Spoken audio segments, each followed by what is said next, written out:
हरि ओम। नमस्कार दोस्तों, स्वागत है आप सभी का संस्कृतम वर्धयामा यूट्यूब के इस चैनल में। आज हम लोग इस वीडियो के अंदर में राष्ट्रीय संस्कृत संस्थान के द्वारा जो आपकी आज परीक्षा हुई है, विद्या वारिधि की प्रवेश परीक्षा यानी कि पीएचडी के लिए, तो उसके प्रश्न पत्र के ऊपर में चर्चा करेंगे। उसमें देखिए, ये खंड क है और ये 30 अंक का है और शिक्षा शास्त्रेतर छात्रा नाम करते हैं, यानी कि शिक्षा शास्त्र से इतर, यानी कि जो आपका शिक्षा शास्त्र से पीएचडी करना चाहते हैं उनके अलावा सभी विषयों के लिए जो शोधार्थी है, यानी कि शोध करने के लिए पीएचडी के लिए में प्रवेश चाहते हैं, तो ऐसे ऐसे छात्रों के लिए है ये सामान्य ज्ञान। ये सामान्य ज्ञान के 30 प्रश्न है इसमें, ठीक है ना। और इसमें देखिए, समय समय क्या दिया हुआ है, समय सार्धहोरा, यानी कि आपका 1 घंटे 30 मिनट इसमें समय दिया हुआ है, ठीक है। अब इसमें ये निर्देश कुछ दिए हुए हैं, देखिए। निर्देशाः अस्मिन् खंडे 63 प्रश्नाः सन्ति। इस खंड में 30 प्रश्न है। सर्वे प्रश्नाः एकांक परिमिताः। सभी प्रश्न जो है वो एक अंक के परिमाण के बराबर है, यानी कि 1 अंक के हैं सभी प्रश्न, ठीक है ना। शुद्धम उत्तरम, ये गोले का जो चिन्ह है, एतेन चिन्हेन पृथक्तया प्रदत्ते उत्तर पत्र के अंक लेखन्याः अंकयितव्या, यानी कि शुद्ध उत्तर का जो है ना, ये आपका इस चिन्ह से पृथक्तया मतलब अलग से उत्तर पत्र का मतलब जो आपका ओएमआर शीट जो दी होगी, उस ओएमआर शीट के ऊपर में लेखनी के द्वारा, जो लेखनी का मतलब होता है पेन, पेन से अंकयितव्य ऐसे ऐसे करके गोला करना है, ठीक है ना। अब हम लोग प्रश्नों को शुरू करते हैं, ज्यादा देर ना करते हुए। देखिए, सबसे पहला प्रश्न है, गुप्त साम्राज्यस्य वर्णनम उपस्थापयते। गुप्त साम्राज्य का वर्णन उपस्थापित करते हैं कौन सा पुराण में? वायु पुराणम, विष्णु पुराणम, नारद पुराणम, अग्नि पुराणम। तो जिन लोगों ने आज पेपर किया होगा, राष्ट्रीय संस्कृत संस्थान का बहुत से लोगों ने आज विद्या वारिधि की प्रवेश परीक्षा दी है, तो उन लोगों को आज इस वीडियो के द्वारा इन 30 प्रश्नों के उत्तर मिल जाएंगे। फिर मैं आगे के और प्रश्नों के उत्तर भी आपको बता दूंगा। तो आप लोग पेपर में इसको चेक भी कर सकते हैं। और जो लोग 20 तारीख को पेपर देने वाले हैं विद्या वारिधि का, उन लोगों के लिए तो ये बहुत ज्यादा हेल्पफुल होगा, ठीक है ना। बहुत मतलब हेल्पफुल है ये वीडियो।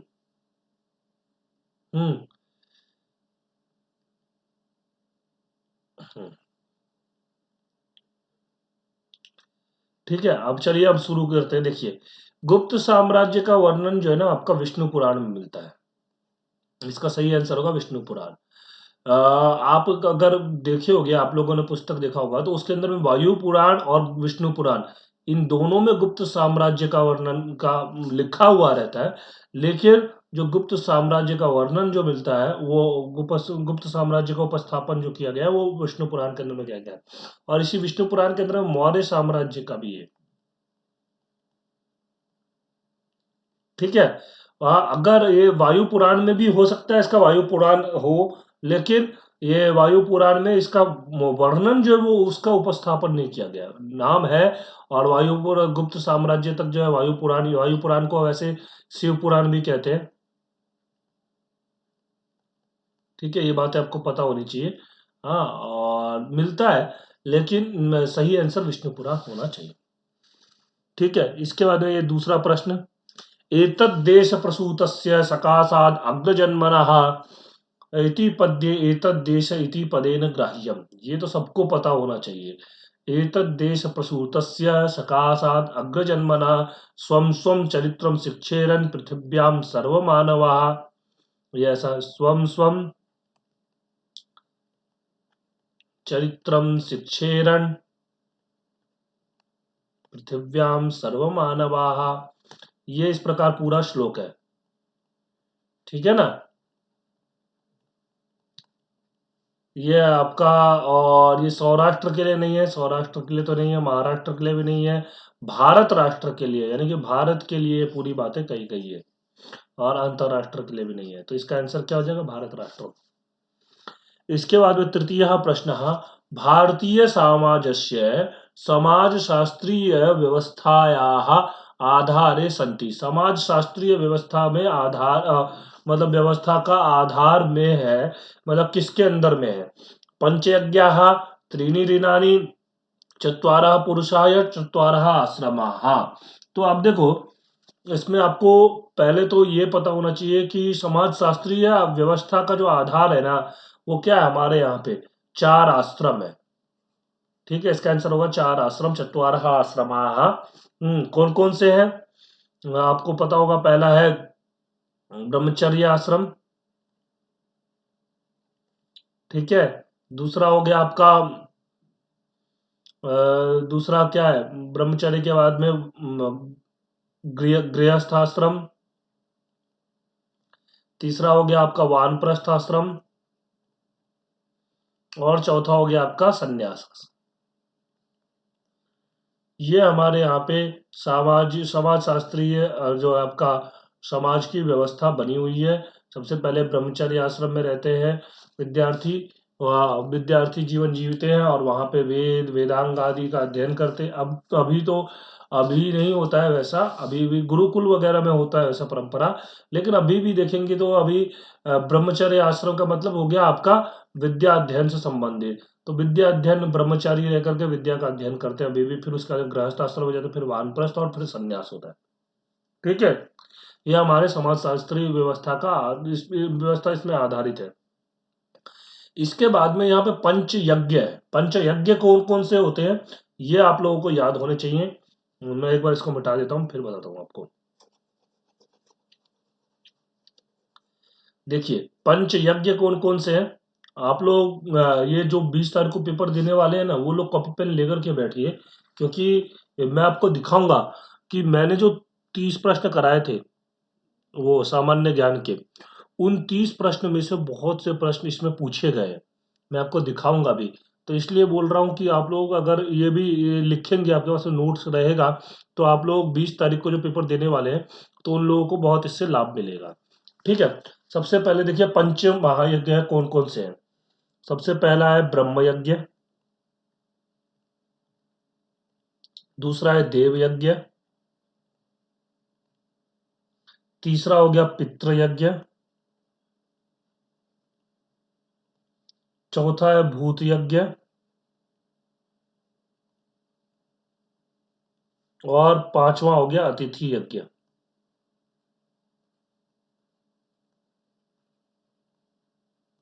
ठीक है, इसी अतिथि यज्ञ को नृ यज्ञ भी कहते हैं। ठीक, ये आपके टोटल 5 यज्ञ हो गए। इसके बाद 3 ऋण, कौन कौन से हैं? 3 ऋण, 3 ऋण है देव ऋण,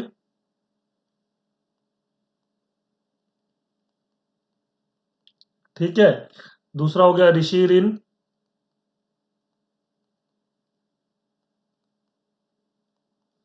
तीसरा हो गया आपका पितृ ऋण।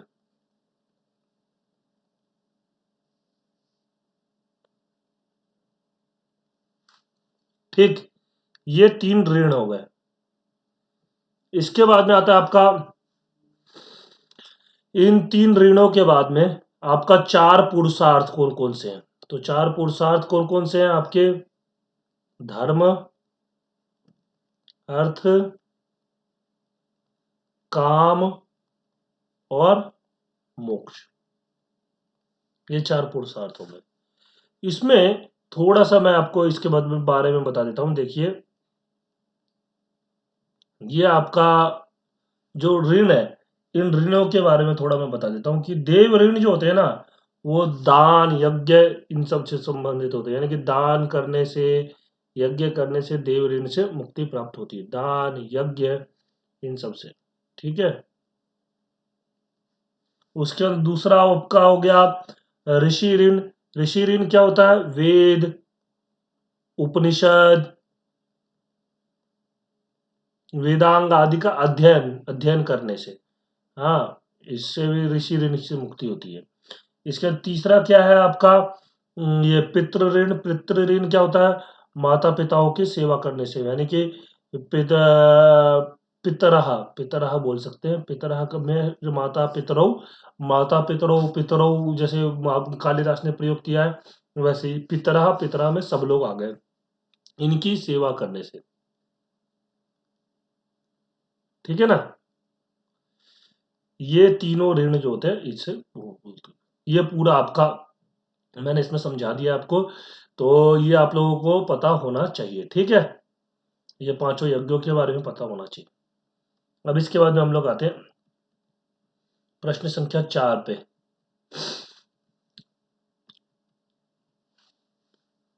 देखिए, चातुर्वर्ण व्यवस्था समाजे प्रवृत्ता, चातुर्वर्ण व्यवस्था जो वो कैसे समाज में प्रवृत्त हुई है।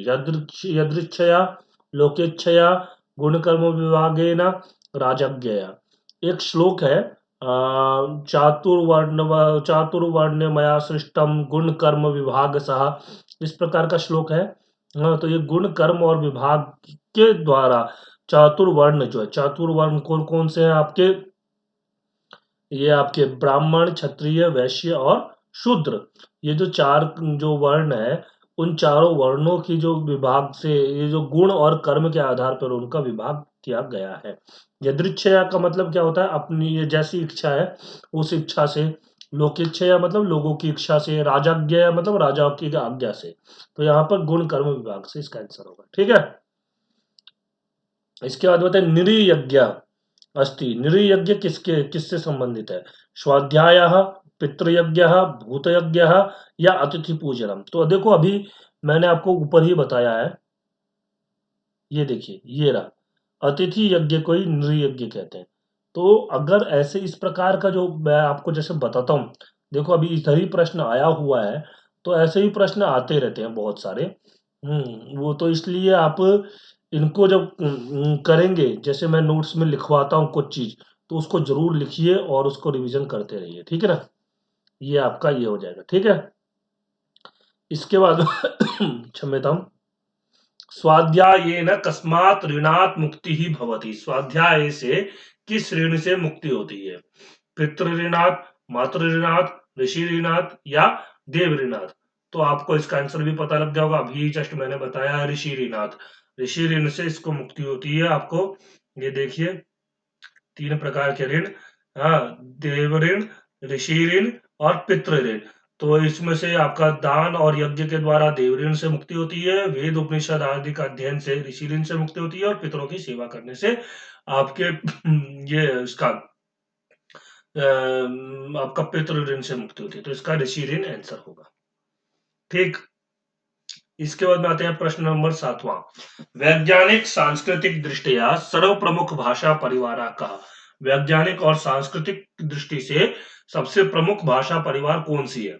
अमेरिकीय भाषा परिवार, हार्पर बोरी भाषा परिवार, भारोपीय भाषा परिवार या द्राविड़ भाषा परिवार। तो देखो वैज्ञानिक भी है और सांस्कृतिक दृष्टि से भी सर्वप्रमुख जो भाषा परिवार है वो आपका भारोपीय भाषा परिवार है। क्यों, क्योंकि देखो भारोपीय भाषा परिवार के अंदर में ना आपका ग्रीक भाषा आती है, अरबी भाषा आती है, फारसी भाषा आती है, संस्कृत आती है, उसके बाद में अंग्रेजी भी आती है। ये सारी ये मतलब मुख्य मुख्य भाषाएं, ये भाषाएं जो है आपके भारोपीय परिवार के अंदर में आते हैं। ठीक है ना, मैं इसका कलर चेंज कर दूं थोड़ा सा, ये ऐसा दिख रहा है डार्क, अब दिखेगा, अब और दिखेगा आपको ऐसा। तो ये सारी भाषाएं ग्रीक भाषा, अरबी भाषा, फारसी भाषा, संस्कृत भाषा, अंग्रेजी भाषा। तो देखो वैज्ञानिक भाषा संस्कृत भाषा वैज्ञानिक है, अंग्रेजी भी वैज्ञानिक है, अरबी फारसी सारे की सारी भाषाएं वैज्ञानिक भी है, सांस्कृतिक दृष्टि से भी सर्व प्रमुख है। तो इसलिए इसका आंसर क्या होगा, ये वाला आपका भारत आरोपी परिवार। इसके बाद ये है 8वां प्रश्न, व्याकरण से है। व्यंजनम भवती, व्यंजन होता है वो कैसा होता है, एक मात्रिकम, अर्धमात्रिकम, द्विमात्रिकम या त्रिमात्रिकम या द्विमात्रिकम।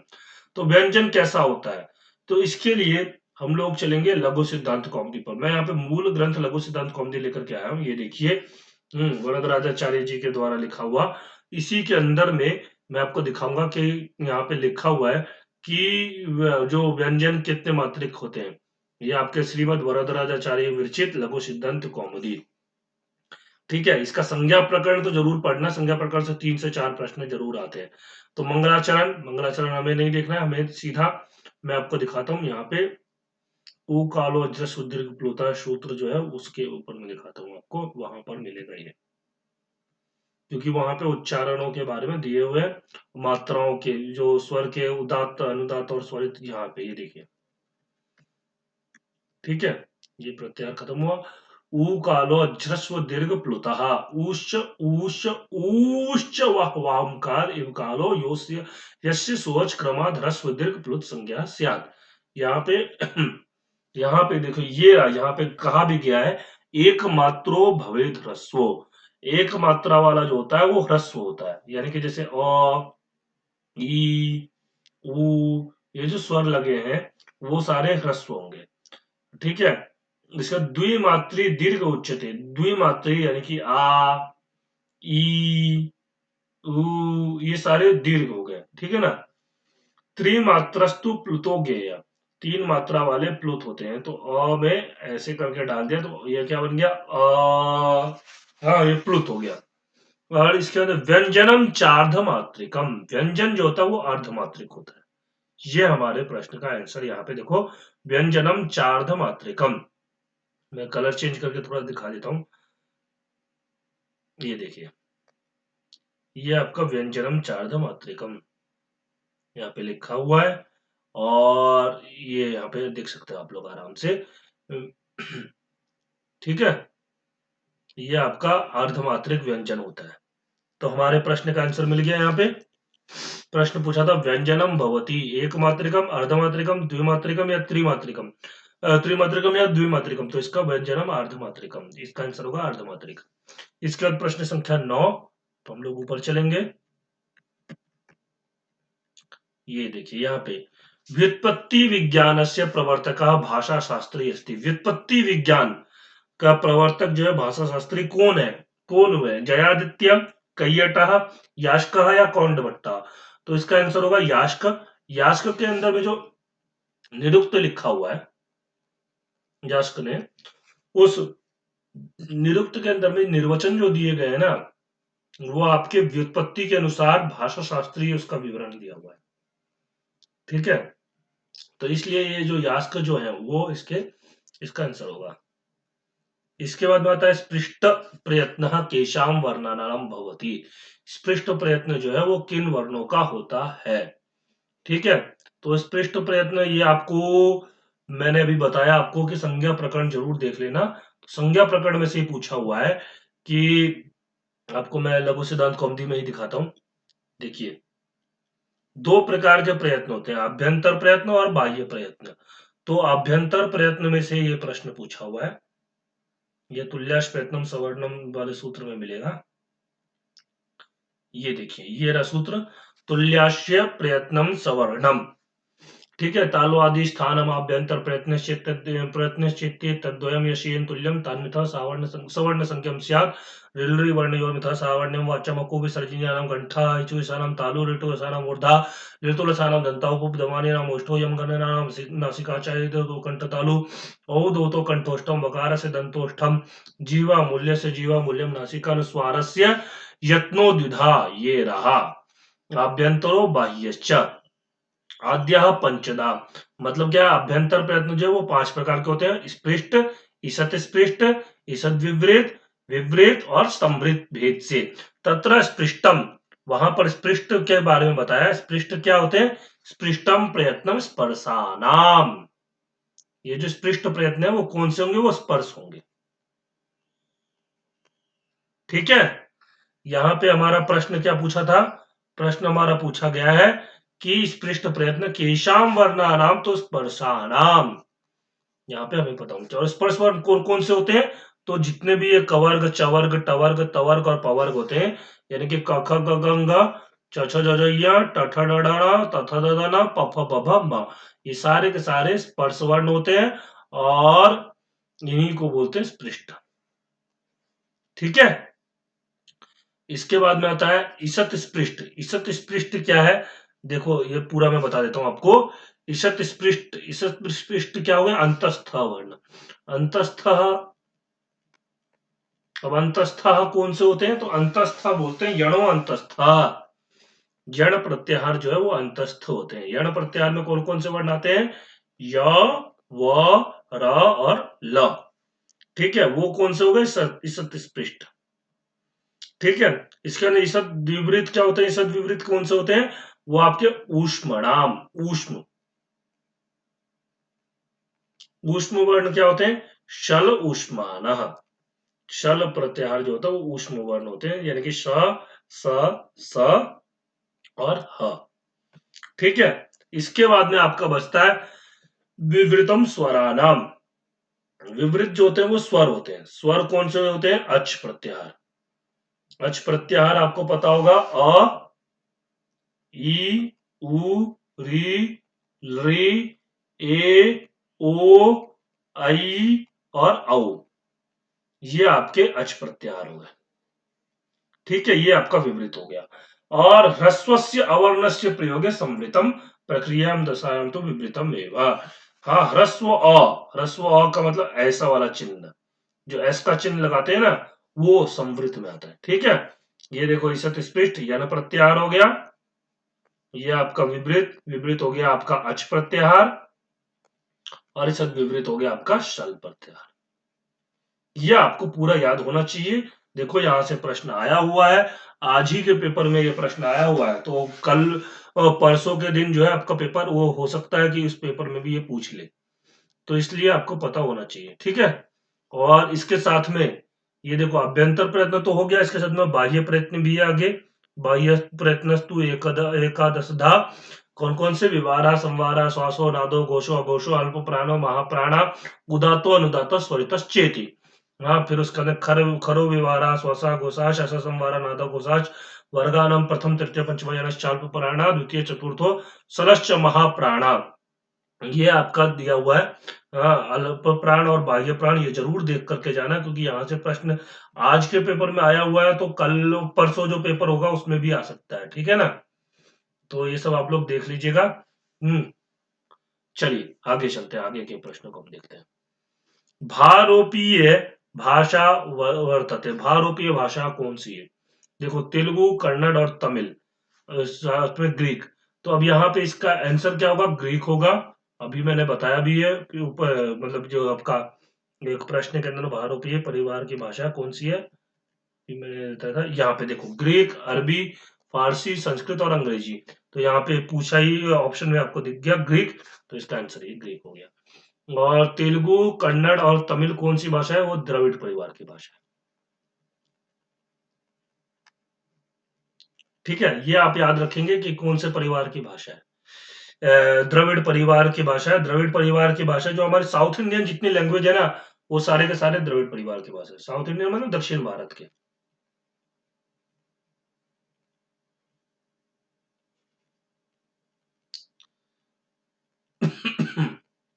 थोड़ा आवाज आप लोगों को वैसा आ रहा होगा, सर्दी हो रखी है, क्योंकि अभी नवरात्रे चल रहे हैं। आप लोगों को पता होगा कि नवरात्रे में पाठ किया जाता है, तो इसके कारण थोड़ा ऐसा आवाज भारी हो गई होगी मेरी। लेकिन कोई बात नहीं, आज पेपर हुआ है और पेपर परसों है, तो इसलिए मैंने ये पेपर सॉल्व करवाना उचित समझा, इसलिए मैंने अभी ये वीडियो आप लोगों को बना रहा हूँ। वैदिक ध्वनि विज्ञान से प्रतिनिधि ग्रंथा सन्ति। वैदिक ध्वनि विज्ञान का प्रतिनिधि ग्रंथ कौन सा है? निघंटु कोशाः, प्रातिशाख्य ग्रंथाः, पुराणानि संहिता। अब देखो, वैदिक ध्वनि विज्ञान का प्रतिनिधि ग्रंथ, सबसे पहले तो देखो निघंटु कोश जो है आपका, उसका है, निरुक्त का है। तो ये तो ध्वनि, निरुक्त से ध्वनि का उतना संबंध नहीं है, तो ये तो नहीं होगा, ये कट गया। पुराण, पुराण तो ये भी नहीं है। संगीता, संगीता भी नहीं है। प्रातिशाख्य बचता, प्रातिशाख्य ही होगा इसका आंसर। और प्रातिशाख्य क्या होता है? शिक्षा का ग्रंथ है। और शिक्षा में क्या होता है? उच्चारण। उच्चारण किस प्रकार करना चाहिए, तो और इसमें उदात्त, अनुदात्त, स्वरित जो है, इन सब के बारे में ज्ञान दिया जाता है। तो ये आपका उच्चारण का ग्रंथ जो होता है वो आपका प्रातिशाख्य ग्रंथ होता है, तो इसमें ये आपका आंसर होगा। ठीक है ना, उसके बाद में ये प्रश्न देखो, ये प्रश्न मैंने आपको करवाया भी था, और ये प्रश्न गलत नहीं होना चाहिए था। तत्त्वमसि इति वचनम अस्ति, ये वचन किस मतलब कहाँ का है? मुंडकोपनिषदि, कठोपनिषदि, मांडुक्योपनिषदि या छांदोग्योपनिषदि? तो जब मैं पेपर सॉल्व कर रहा था तो उसमें मैंने महावाक्य करवाए थे वेदों के। उसके अंदर में मैंने महावाक्य जब बताए थे तो उसके साथ में मैंने बता भी दिया था कि कौन से उपनिषद से है या किस वेद से है। तो देखो उसके अंदर में मैंने बताया था तत्वमसी जो है आपका, ये किस वेद का है? ये सामवेद का है। और ये आपका छांदोग्योपनिषद से। तो इसलिए मैं बोल रहा हूँ कि ये आपको पता होना चाहिए। ये आपका तत्वमसि पहला हो गया। दूसरा भी मैं चारों फिर दोबारा बता दे रहा हूँ। ये जरूर आप लोग ये करके रखिए कि इसमें से प्रश्न आना ही निश्चित ही है। तो इसलिए मैं बोल रहा हूँ इसको बार बार। अहम ब्रह्मास्मि। अहम ब्रह्मास्मि कहाँ का है? ये आपका बृहदारण्यक उपनिषद से। बृहदारण्यक उपनिषद। ये आपका बृहदारण्यक उपनिषद ये किसका है? शुक्ल यजुर्वेद का है, यजुर्वेद। ठीक है। इसके बाद में आता है आपका अयम आत्मा ब्रह्मा।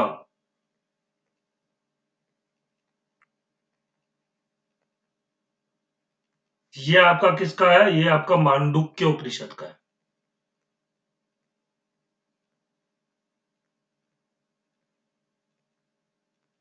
और मांडुक्य उपनिषद मतलब किसका? अथर्ववेद से। ठीक है। इसके बाद आता है प्रज्ञानम ब्रह्म। प्रज्ञानम ब्रह्म किसका? ऐतरेय उपनिषद का है। और ये ऋग्वेद से। ठीक है। इतनी चीजें आपको पता होनी चाहिए। इसके अलावा एक चीज और मैंने एक्स्ट्रा में बताया था आपको, याद होगा। पहले मैं इसका आंसर बता दूं। इसका आंसर हो गया आपका छांदोग्य उपनिषद, क्योंकि ये तत्वमसी सामवेद से रिलेटेड है और ये छांदोग्य उपनिषद का है। ठीक है। इसके अलावा मैंने एक और एक्स्ट्रा में बताया था आपको। ये तो 4 महावाक्य हो गए। इसके अलावा एक और है सर्वम खलविदम ब्रह्मा। सर्वम खलविदम ब्रह्मा। ये किसका है? ये भी आपका छांदोग्योपनिषद से ही है।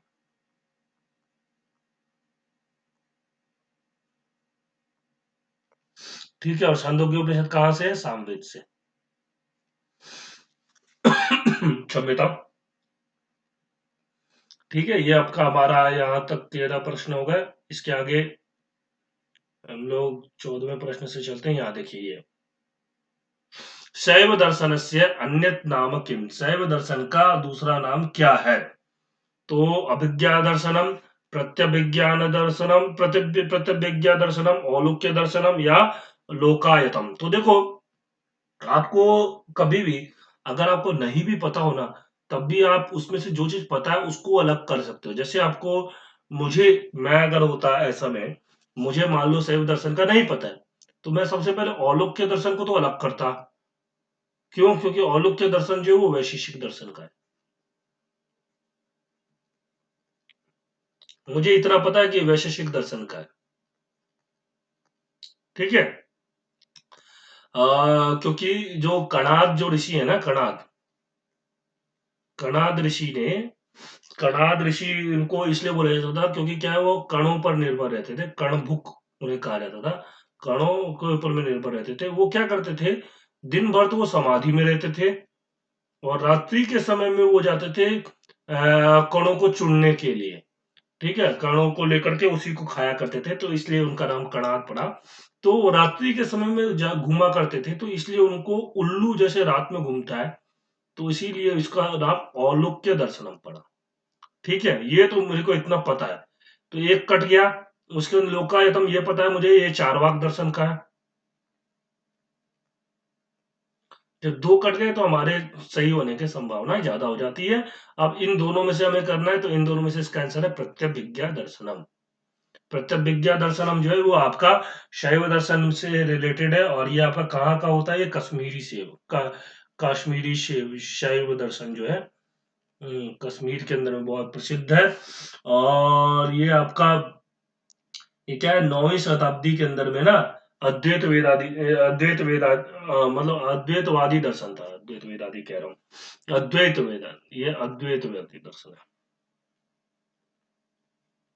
और ये लगभग 9वीं शताब्दी में है। ठीक है। और इसके अलावा इसके बारे में एक चीज ये याद रख सकते हो कि ये जो इसका प्रत्यभिज्ञा दर्शनम नाम कैसे पड़ा, मैं इसको पहले मिटा देता हूँ फिर उसके बाद आपको बताता हूँ। आंसर तो आपको पता लग गया होगा, इसका आंसर क्या है, प्रत्यभिज्ञा दर्शनम। वो कैसे पड़ा, देखो, क्योंकि इसका एक हुए आचार्य हुए हैं जिनका नाम है उत्पल देव। ठीक है।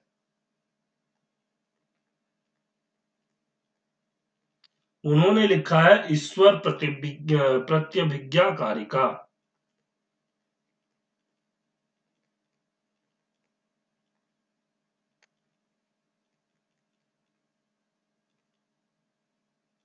तो इसके कारण इसका नाम जो है वो प्रत्यभिज्ञा दर्शन पड़ा। ठीक है, इस ग्रंथ के कारण। और एक चीज शैव दर्शन के बारे में आपको एक एक्स्ट्रा में बता दूं, इसके अंदर में 36 तत्व होते हैं। जैसे सांख्य दर्शन के अंदर में कितने तत्व है, 25 तत्व है। योग दर्शन के अंदर कितने तत्व है, 26 तत्व है। तो वैसे ही इसके अंदर 36 तत्व है। योग के अंदर में 25 ये इसका सांख्य का, और एक ईश्वर को मिला देते हैं तो 26 तत्व हो जाता है। ठीक है। इसके बाद में हम चलते हैं आगे 15वें प्रश्न पे। यथार्थ ज्ञानम किम भवति, यथार्थ ज्ञान क्या होता है। प्रमाता, प्रमेयम, प्रमेय, प्रमाणम या प्रमिति। तो यथार्थ ज्ञानम प्रमाणम, ये आपको तर्क संग्रह में मिलेगा। यथार्थ ज्ञान क्या होता है, यथार्थ ज्ञान जो होता है वो प्रमाण होता है। और वो प्रमाण कौन कौन से मतलब कितने प्रमाण माने गए हैं, तो 4 प्रमाण माने गए हैं। कौन कौन से, प्रत्यक्ष, अनुमान, शब्द और उपमान। ठीक है। इसके बाद बात है जैन दर्शने कति व्रतानि प्रतिपादितानि, जैन दर्शन में कितने व्रत प्रतिपादित किए गए हैं, पंच, अष्टौ, 10 या द्वादश। तो जैन दर्शन में कितने व्रत बताए गए हैं, 5। ये मैंने पिछले वाली वीडियो में बताया भी है वैसे। तो आपको 5 कौन कौन से हैं ये आपको पता होना चाहिए, और मैंने वैसे बताया है। पहला हो गया अहिंसा, सत्य, अस्तेय, ये आपका जो अहिंसा, सत्य, अस्तेय, ब्रह्मचर्य और अपरिग्रह, ये आपका उसमें यम भी बताया गया है। योग दर्शन के अंदर में मैंने जब यम का करवाया था तो उसमें बताया भी था। तो वही चीज है, ब्रह्मचर्य और अपरिग्रह, यही 5 चीजें इन्होंने पंच महाव्रत में बताया। ठीक है। इसके बाद कैवल्य, कैवल्यम कस्मात् भवति, विवेक ख्याते, सत्ख्याते, अनिर्वचनीय ख्याति और आख्यात का। तो देखो कैवल्य जो होता है ना, विवेक ख्याति से होता है।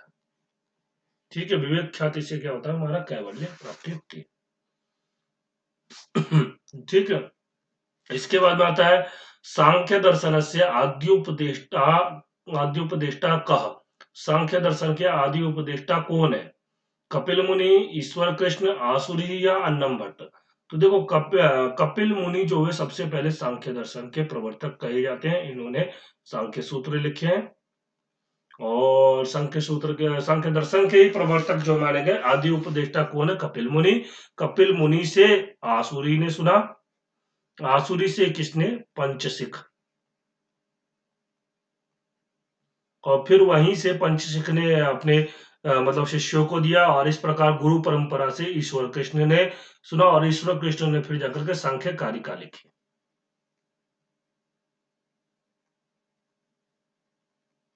ठीक है ना। ये आपको ये क्रम पता होना चाहिए, पहला सबसे पहले कपिल मुनि हुए, कपिल से आसुरी, आसुरी से पंचशिख, ये इतना तक पता होना चाहिए। इसके बाद फिर अपना अलग अलग क्रम है। ठीक है। फिर इसके बाद हमारा ये जो हो गया आगे का प्रश्न हो गया हमारा, 1 मिनट, 18 हो गया ना। 18 के बाद में ये हमारा रह गया 19 से। यहाँ देखिए, काल माधव इति कस्य शास्त्रस्य ग्रंथः, धर्म शास्त्रस्य, होरा शास्त्रस्य, शब्द शास्त्रस्य या नाट्य शास्त्रस्य। तो देखो काल माधव में यहाँ पे 2 शास्त्रों के अंदर समस्या होगी कि धर्म शास्त्र का ग्रंथ है या होरा शास्त्र का ग्रंथ है। शब्द शास्त्र का तो ये ग्रंथ है ही नहीं, नाट्य शास्त्र का ग्रंथ है ही नहीं, तो ये धर्मशास्त्र का ग्रंथ है और इसके आचार्य जो है वो माधवाचार्य हैं। ठीक है, और इसके अंदर में ना सभी धार्मिक जितने भी कार्य है ना, धार्मिक कार्यों के लिए काल का निर्णय किया गया है इसके अंदर में। काल मतलब समय, जैसे कोई भी संस्कार करना हो तो किस समय में करना चाहिए, तो ये इसके लिए इसका ये काल माधव ग्रंथ है। ठीक है ना। होरा शास्त्र का भी मतलब होरा शास्त्र में बहुत लोग कंफ्यूज होते हैं, लेकिन इसका आंसर जो है वो काल माधव है, वो धर्म शास्त्र है। इसका तर्क संग्रहानुसार यानी सुखाद्य उपलब्धि साधनम इंद्रियम क्या होता है, मन। तो इसका आंसर क्या हो जाएगा, सुखाद्य उपलब्धि साधन साधन अस्ति क्या, मन। ठीक है, सुखाद्य उपलब्धि साधनम इंद्रियम मन। इसके बाद आते हैं आपका निरुक्तम वेद पुरुषस्य। ये कितनी बार मैंने बताया है, 6 वेदांग। और इससे प्रश्न देखो मैं आया है ना। मैंने पहले भी बोला है, कितनी बार बोला है कि इससे जो प्रश्न है वो गलत नहीं होने चाहिए। अब ये जिसका पेपर है उसका चलो ये क्वेश्चन गलती से हो गया उससे गलत, लेकिन आप लोग जब 20 तारीख को पेपर दोगे तो उसमें गलत नहीं होना चाहिए। मुखम, श्रोत्रम, नेत्रम या घ्राणम। तो देखो मुखम जो है वो व्याकरण है, ठीक है, नेत्रम ज्योतिष है, घ्राणम शिक्षा है, और आपका श्रोत्रम निरुक्त है। ठीक है, और इसके अलावा क्या बचता है, हम्म, आपका इसके अलावा 2 बचते हैं, चलो 2 आप लोग कमेंट करके बताना, ठीक है ना। इतना अभी क्योंकि वीडियो बहुत बड़ा हो जाएगा, और अभी 30 प्रश्न करने, हम लोग 22 पे पहुंचे। शूल सूत्र से संबद्ध केन वेदेन सह अस्ति। शूल सूत्र का संबंध किस वेद से है, ऋग्वेदेन, यजुर्वेदेन, सामवेदेन और अथर्ववेदेन। तो देखो 4 प्रकार के सूत्र होते हैं, गृह सूत्र, वो कल्प के अंदर में गृह सूत्र, आपका उसका धर्म सूत्र, शूल्व सूत्र, और गृह धर्म शूल्व, और आपका इसके अलावा एक और सूत्र कौन सा है, अभी स्मरण नहीं आ रहा मुझे। ये 4 है, तो इसके अंदर में से आपका ये आपका जो है ये शूल्व सूत्र का संबंध जो है आपका इससे होता है, क्या कहते हैं, यजुर्वेद से होता है। यजुर्वेद में क्योंकि यज्ञ वेदी आदि निर्माण करना होता है और इसमें रेखा गणित से रिलेटेड होता है, तो इसलिए इसका गृह सूत्र, शूल्व सूत्र, धर्म सूत्र, और आपका एक और सूत्र कौन सा है, कल्प के 4 अभी स्मरण नहीं इतनी जल्दी, यही है, छोटी सी चीजें रह जाती है, कोई बात नहीं। मैं अगले वीडियो में आपको बता दूंगा इसका। ठीक है, इसका आंसर जो होगा वो यजुर्वेद होगा। इसके अंदर ज्योतिष शास्त्र से अपरम नाम किम, ज्योतिष शास्त्र का अपर नाम क्या है, शब्द शास्त्रम, शब्द शास्त्रम तो नहीं है, नाट्य शास्त्रम ये भी नहीं है, अलंकार शास्त्रम ये भी नहीं है, इसका आंसर है होरा शास्त्रम। होरा शास्त्रम जो कैसे बना है देखो, अहो रात्र, इससे अहोरात्र यानी कि दिन और रात्रि, इन दोनों शब्द अहोरात्र शब्द में से आगे का अ हटा दिया, पीछे का त्र हटा दिया, बन गया होरा। ठीक है ना, इसीलिए इसमें दिन रात का वर्णन होता है, यानी कि मुहूर्त का वर्णन जिसमें होता है उसको बोलते हैं होरा शास्त्र। ठीक है, इसलिए ज्योतिष का वर्णन। और ज्योतिष जो होता है वो कैसा होता है देखो, सिद्धांत, संहिता और होरा, ये 3 जो होते हैं ज्योतिष के स्कंद होते हैं, 30 स्कंद ज्योतिष कहे जाते हैं। ठीक है। इसके बाद में हम लोग चलते हैं प्रश्न संख्या 24 पे। सांख्य शास्त्रे प्रमाणम नास्ति, सांख्य शास्त्र में प्रमाण नहीं है, प्रत्यक्षम, अनुमानम, उपमानम, शब्द प्रमाणम। देखो न्याय शास्त्र के अंदर में 4 प्रमाण है, मैंने आपको ऊपर ही दिखाया, भी आपको लिखा था मैंने यहाँ पे, ये देखिए ये लिखा मैंने, प्रत्यक्ष, अनुमान, शब्द और उपमान। तो अभी यहाँ पे पूछ रहे हैं कि ये आपका सांख्य शास्त्र में कौन सा प्रमाण नहीं है, तो देखो प्रत्यक्ष प्रमाण माना जाता है सांख्य शास्त्र के अंदर में है, अनुमान भी है, शब्द प्रमाण भी है, लेकिन जो उपमान है उसको नहीं स्वीकार करते हैं। तो यानी कि सांख्य के अंदर में 3 ही प्रमाण है। कौन कौन से आपके? प्रत्यक्ष, अनुमान और शब्द। ठीक है। इसके बाद में भारतवर्ष की प्राचीनतम लिपि थी, सबसे प्राचीन लिपि कौन सी है? ये सबको पता होगा, संस्कृतम। ये तो लिपि नहीं है, ये आपकी भाषा है, खरोष्टी, ब्राह्मी और देवनागरी। तो ये यहाँ पे हो जाएगा आपका ब्राह्मी लिपि जो है सबसे प्राचीनतम लिपि है। इसके अंदर पांडुलिपि ग्रंथे पश्चानुबंधस्य विषयः नास्ति।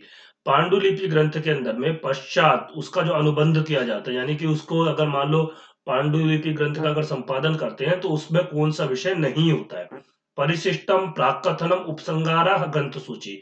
तो देखो पांडुलिपि ग्रंथ के अंदर में ना आप देखोगे परिशिष्टम मतलब डाल देते हैं बहुत से जगहों, बहुत से ग्रंथों में नहीं भी डालते हैं अगर हम करते हैं तो। क्योंकि परिशिष्ट जो होता है ना, हमें विशेष अगर कोई चार्ट वगैरह बना करके दिखाना हो तो उसके लिए परिशिष्ट डाला जाता है। प्राक कथनम तो वो तो होता ही है, उपसंगार भी होता है, लेकिन ग्रंथ सूची नहीं होता इसका। क्योंकि ये पांडुलिपि जो होता है हम खुद उसका संपादन करते हैं, तो उसमें ग्रंथ सूची किस किस ग्रंथों की सहायता लिए, ये चीज नहीं होता इसके अंदर में। ठीक है ना।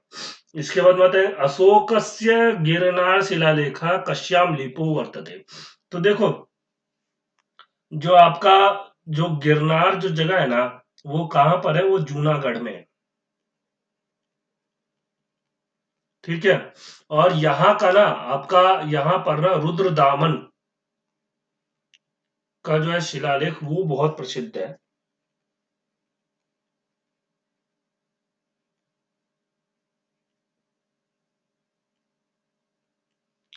ठीक है, रुद्रदामन का शिलालेख बहुत प्रसिद्ध है।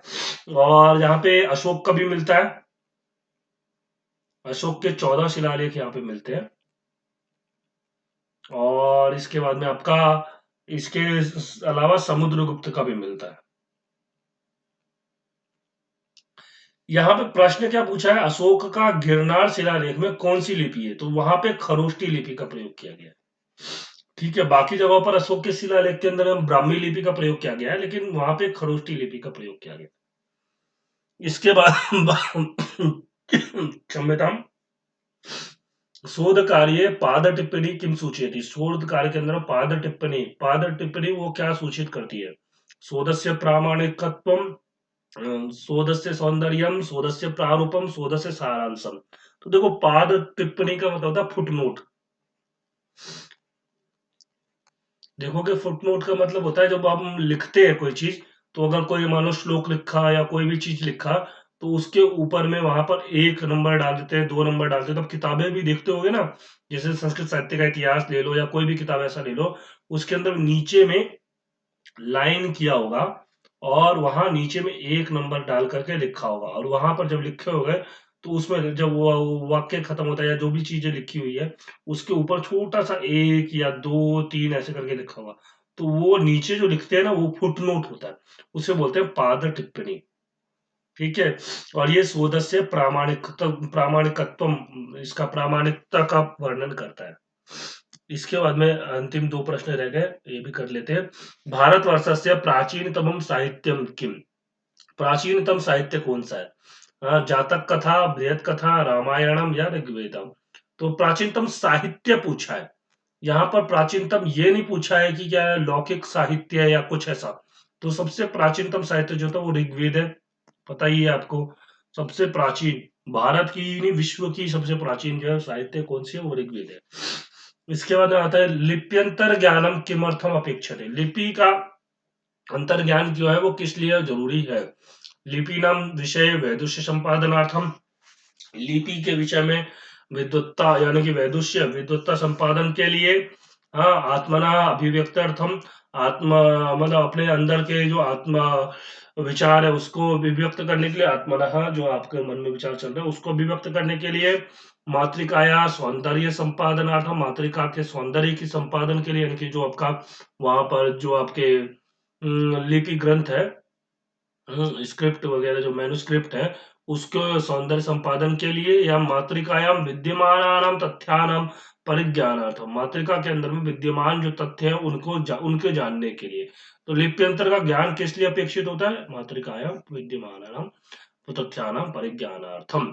ठीक है, ये आपका इसका आंसर हो जाएगा। ठीक, चलिए धन्यवाद, हम लोग मिलेंगे अगली वीडियो में। आपको ये वीडियो कैसा लगा आप लोग मुझे कमेंट करके जरूर बताइएगा। ठीक है, चलिए धन्यवाद। और अपने दोस्तों को ये शेयर कीजिए, क्योंकि बहुत लोगों की परीक्षा है, तो वो लोग परीक्षा देंगे, तो इसके लिए ये आपका अपने दोस्तों को शेयर करना जरूरी है। ठीक है ना, धन्यवाद, चलिए।